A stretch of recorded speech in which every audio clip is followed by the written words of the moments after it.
High, আমি Bidisha and welcome back to my another mini vlog. 30 days চ্যালেঞ্জের এটা হচ্ছে ডে 14। আশা করি তোমাদের দীপাবলি কালী পুজোর সবার খুব ভালো কেটেছে।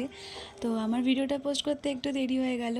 দিনটা ছিল কালী পুজো, তো সন্ধেবেলা বাজি টাজি ফাটিয়ে আমরা 4জন মিলে বেরিয়ে পড়েছিলাম বারাসাতে ঠাকুর দেখার উদ্দেশ্যে।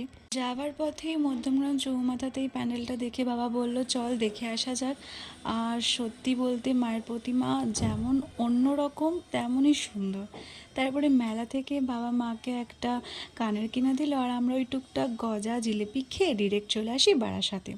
বারাসাতে ফার্স্টেই চলে আসি আমরা এই প্যান্ডেলটাতে, যেটা বৃন্দাবন থিম করেছে আর কি, নবপল্লী জায়গাটার নাম।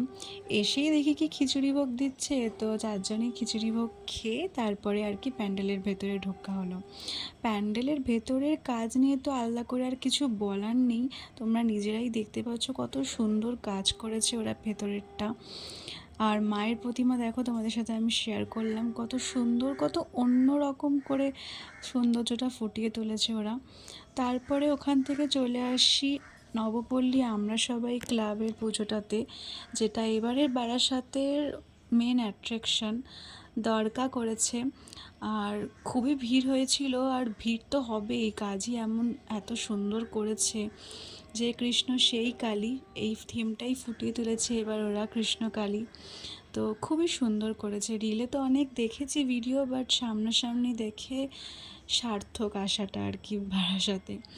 তারপরে ওইখান থেকে বেরিয়েই যাওয়ার পথেই প্যান্ডেলটা পড়লো, তখন আরতি হচ্ছিল মায়ের।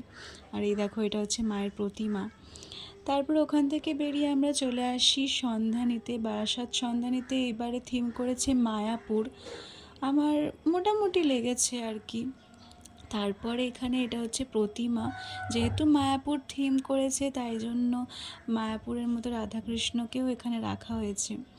তারপরে এত ঠাকুর দেখে ঘুরে ঘাড়ে এবার তো পেট পূজা করতে আমরা চলে এসেছিলাম এই নিউলি ওপেন রেস্টুরেন্টটা, রায়বাবু নাম রেস্টুরেন্টটাতে, বারাসাতে নতুনই খুলেছে।